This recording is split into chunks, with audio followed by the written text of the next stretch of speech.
নিজেরা একটু আসসালামু আলাইকুম ত্যাগের সঙ্গে নামাজ পড়া এবং প্রিয় মুসলমান ভাইরা আমার, আমরা এখন গোলাকান্দা ঈদগাহ মাঠে এসেছি। রৌদ্র বরণ করে নিয়েই আমরা এই নামাজ পড়ব। রৌদ্রের মধ্যেই নামাজ পড়তে হয়, এটা এই নামাজের নিয়মই রৌদ্রের মধ্যে দাঁড়ানো, অর্থাৎ অনাবৃষ্টি যখন দেখা দেয় তখন নবীরাই আমল করত রৌদ্রের মধ্যেই, প্রখরতার ভিতরে। আমরা তো মরুভূমির মানুষ না, মরুভূমির মানুষরা তো আরো উত্তপ্তের মধ্যে দাঁড়ায়। আমরা তো মোটামুটি বাতাস আছে, ঠান্ডা আছে, সবাই একটু সিরিয়াল করে দাঁড়িয়ে যায়। ইনশাআল্লাহ এখনই আমাদের কার্যক্রম হবে। আমরা এখনই কার্যক্রম আরম্ভ করে দেব। আপনাদেরকে কিছু নসিহত করা হবে ইনশাআল্লাহ, কয়েকটি কথা নসিহত হবে।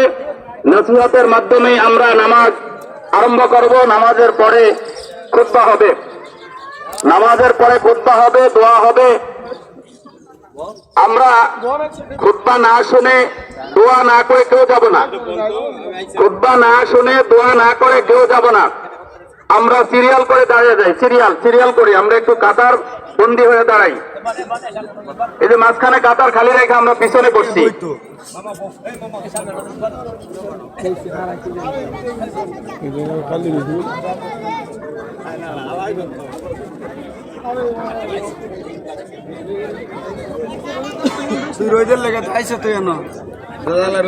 সিরিয়াল গুলা ঠিক করি, প্রথমে আমরা সিরিয়াল গুলা ঠিক করি, লাইন গুলা ঠিক করে দাঁড়াই।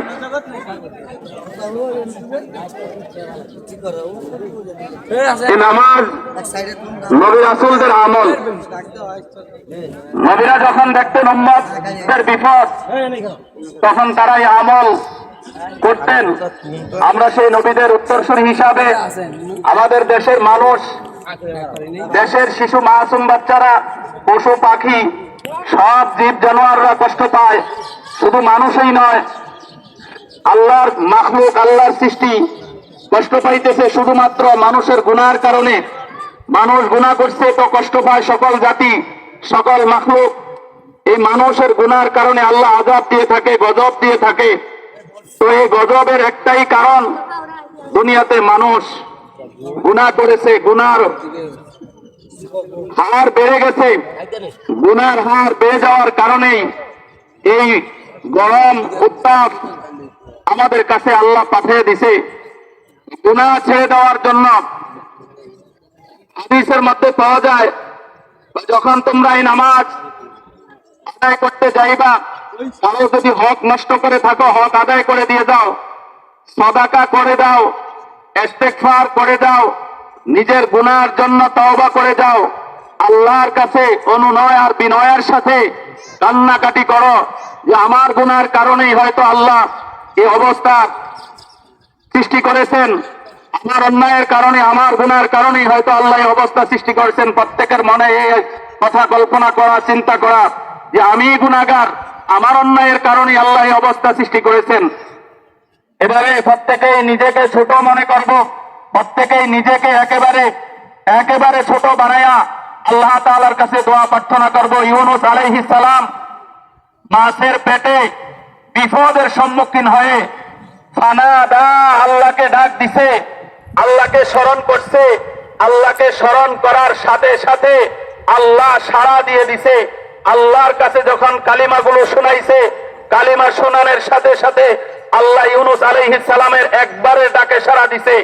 আমাদের জবান নাপাক, দেহ নাপাক, শরীর নাপাক, রক্ত গোশত আমাদের নাপাক, এজন্য আমরা হাজার লক্ষ বারও ডাকলে আল্লাহ তাআলা তেমন ভ্রুক্ষেপ করে না, কারণ আমাদের সব কিছুই নাপাক অবস্থায় আছে। আমরা যদি সেই ইউনূস আলাইহিস সালামের পবিত্রতা হাসিল করতে পারি, আমাদের যদি সেই দেহ মন আমরা বানাইতে পারি, তাহলে এখনো যদি আল্লাহকে একবার ডাক দেওয়া হয়, আল্লাহ সেই একবারের ডাকেই সাড়া দিবেন। আমরা তো নাপাক হয়ে আছি গুনাহ করে করে, এজন্য গুনাহ থেকে মুক্ত হয়ে যাব। এই চেতনা, এই চিন্তা নিয়ে বসেন যে আজ থেকে আর সামনে যতদিন বাঁচবো গুনার কাজ করব না, গুনাহ করব না। গুনাহ করলেই তো আল্লাহ আমাদেরকে বিপদ দিবেন, মুসিবত দিবেন। মুসিবতে আল্লাহ তাআলা আমাদেরকে ফেলে দুনিয়ার সাজা সহ্য করতে পারি না, তাহলে কবরের সাজা আমরা কিভাবে সহ্য করতে পারবো? দুনিয়ার বিপদ সহ্য করতে পারি না, কেমনে কবরের বিপদ সহ্য করব, এই চিন্তা চেতনা আমরা ভিতরে আনি আর আল্লাহর কাছে বেশি পরিমাণে তওবা করি, তওবায়ে নাসুহা করে ফেলি, যেই তওবার পরে আর সামনে যেন আমরা গুনার কাজ না করি। এরকম ভাবে আল্লাহ তাআলার কাছে আমরা প্রার্থনা করি। আজকের এই নামাজ হলো ভিন্ন ধরনের একটি নামাজ, ভিন্ন ধরনের একটি দোয়া। এটা স্বাভাবিক নামাজ নয়, অন্যান্য 5 ওয়াক্ত নামাজ আমরা যেভাবে পড়ি ওই রকম নয়। এটা হলো আল্লাহর কাছে মিনতির নামাজ, আল্লাহর কাছে নিজেকে ছোট করার নামাজ, আল্লাহর কাছে তওবা করার নামাজ, আল্লাহর কাছে সাহায্য চাওয়ার নামাজ। যে আল্লাহ আমাদের ভুলের কারণে, আমাদের অন্যায়ের কারণে তুমি যে গজব দিয়েছো, আল্লাহ সে গজব আমাদের থেকে উঠিয়ে নাও, আমরা তওবা করে ফেললাম। ইউনূস আলাইহিস সালাম তার কওমের কাছে দাওয়াত দিতে দিতে দিতে দিতে এরকম নিজে এক সময় একটু মনের মধ্যে আঘাত লাগলো যে হায় রে, যেই উম্মতের জন্য আমি এত কষ্ট করতেছি, কালিমার দাওয়াত দিতেছি, সেই উম্মত আজকে আমার বিরোধিতা করে আমাকে মিথ্যাবাদী বলে, আমাকে তারা মেনে নেয় না। এইরকম যখন তিনি দেখলেন, তার দাওয়াতের চূড়ান্ত সীমায় যখন তিনি পৌঁছে গেলেন, তখনই তিনি আল্লাহ তাআলাকে না বলে নিজের মনের রাগে ক্ষোভে এরকম এলাকা ছেড়ে চলে যাওয়া আরম্ভ করলেন।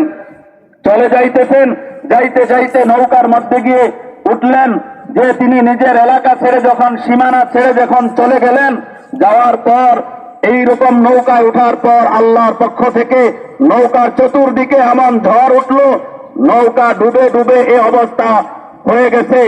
এই অবস্থায় নৌকার যাত্রীরা চিন্তা করতে লাগলো কেন এই অবস্থা হলো।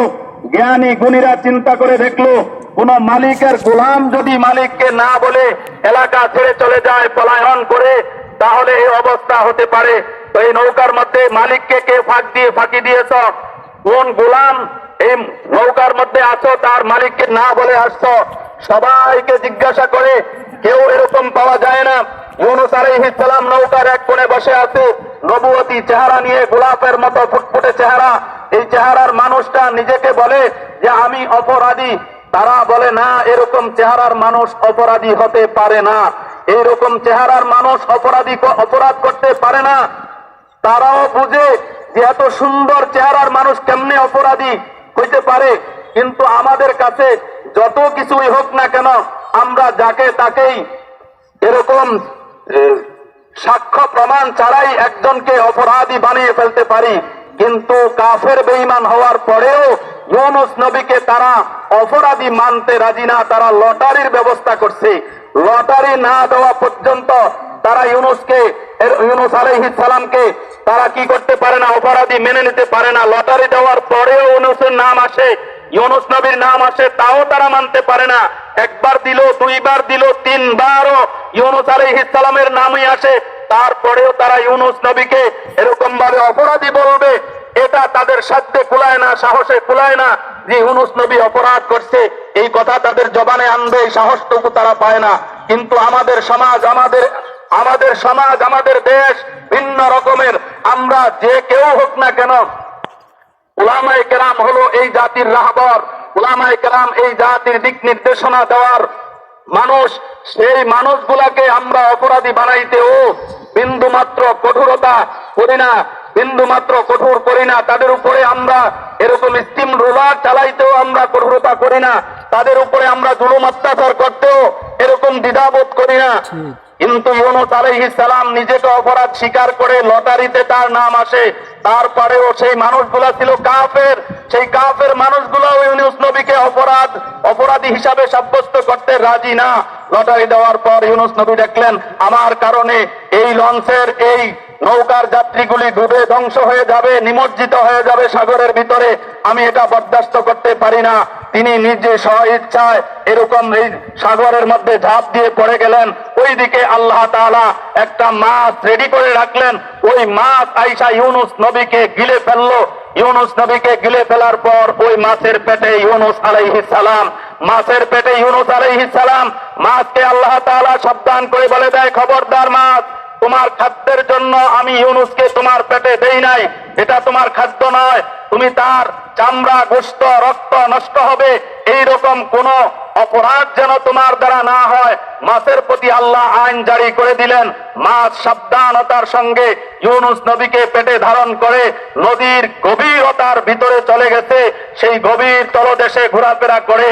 কিন্তু বিভিন্ন বর্ণনায় পাওয়া যায়, মুহাদ্দিসিনে কেরাম বলেন ইউনুস আলাইহিস সালাম 3 দিন ছিল মাছের পেটের মধ্যে, কেউ বলেন 24 ঘন্টা ছিল মাছের পেটের মধ্যে, কেউ বলেন 1 সপ্তাহ ছিল মাছের পেটের মধ্যে, আবার কেউ কেউ বলেন মশহুর যেই কথাটা সেটা হলো 40 দিন পর্যন্ত ইউনুস নবী মাছের পেটের মধ্যে ছিল।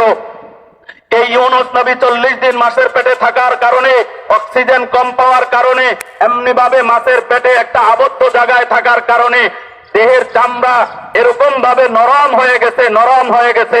নরম হওয়ার পর আল্লাহ তাআলা এই মাছকে আদেশ করে দিলেন, এ মাছ তুমি যাও সাগরের তীরের মধ্যে ইউনুস নবীকে উগলিয়ে দাও। এবার মাছ গিয়ে পেট যখন গরম হয়ে গেছে, ইউনুস নবী সেখানে আল্লাহকে স্মরণ করছে। কি বলে আল্লাহকে স্মরণ করছে? আল্লাহ তাআলাকে স্মরণ করছে, লা ইলাহা, সর্বপ্রথম বলছে লা ইলাহা, আল্লাহ তুমি ছাড়া আর কেউ নাই, কেউ নাই, তুমি ছাড়া আমার এই বিপদ থেকে উদ্ধার করার মতো কারো শক্তি নাই, সাধ্য নাই, তুমি একমাত্র মালিক।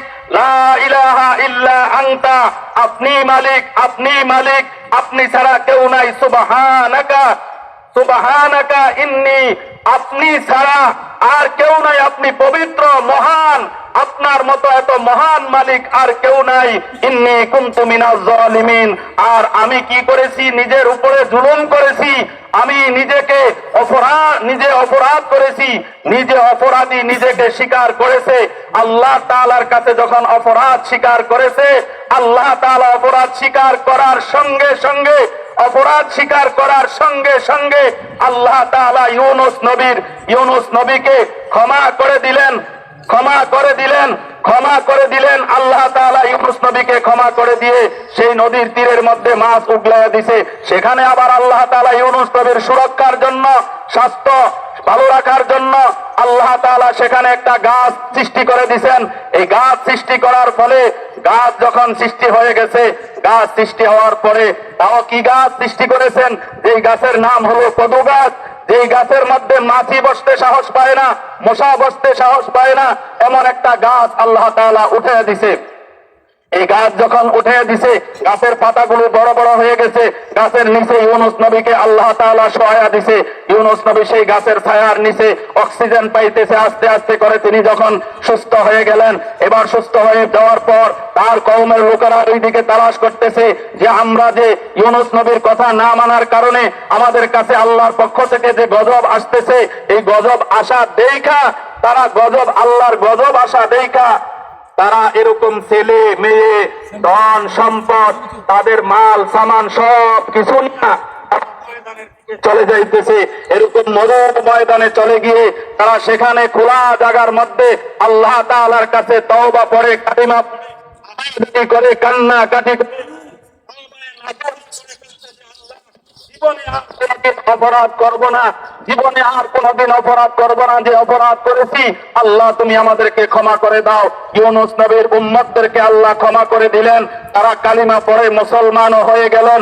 আর ইউনুস নবীকে সুস্থ করে আল্লাহ তাআলা পুনরায় সেই কওমের কাছে ফিরিয়ে দিলেন।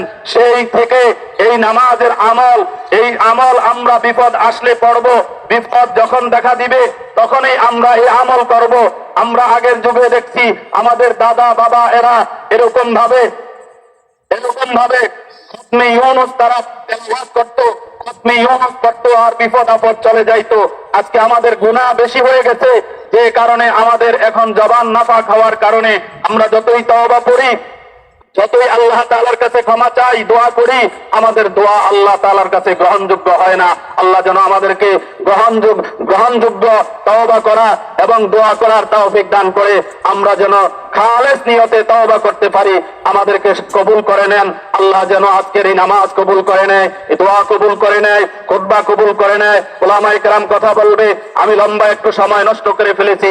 আল্লাহ তাআলা আমাদের সবাইকে তওবা করে নিজেকে নিষ্পাপ বানানো এবং আল্লাহ তাআলার কাছে মাগফিরাত কামনা করি। আল্লাহ তুমি বৃষ্টি অথবা ঠান্ডা দিয়ে এলাকাকে তুমি কি করে দাও, শীতল করে দাও। আল্লাহ তুমি আমাদের শীতল করে দাও। বাচ্চারা কষ্ট পায়, এরকম ভাবে পশু পাখি কষ্ট পায়, এরকম ভাবে আল্লাহ তাআলার অন্যান্য মাখলুকরা কষ্ট পাইতেছে শুধুমাত্র আমাদের গুনার কারণে। আল্লাহ তাআলা যেন আমাদেরকে মাফ করে দেয়, ময়দান থেকে আল্লাহ মাফ করে দেয়। আমরা সকলে তওবা করি, আমরা সকলে আল্লাহ তাআলার কাছে ইস্তিগফার করি, গুনাহ মাফের জন্য দোয়া চাই। আল্লাহ যেন আমাদেরকে গুনাহ মাফ করে দেন, আমিন। আমিন। আসসালামু আলাইকুম।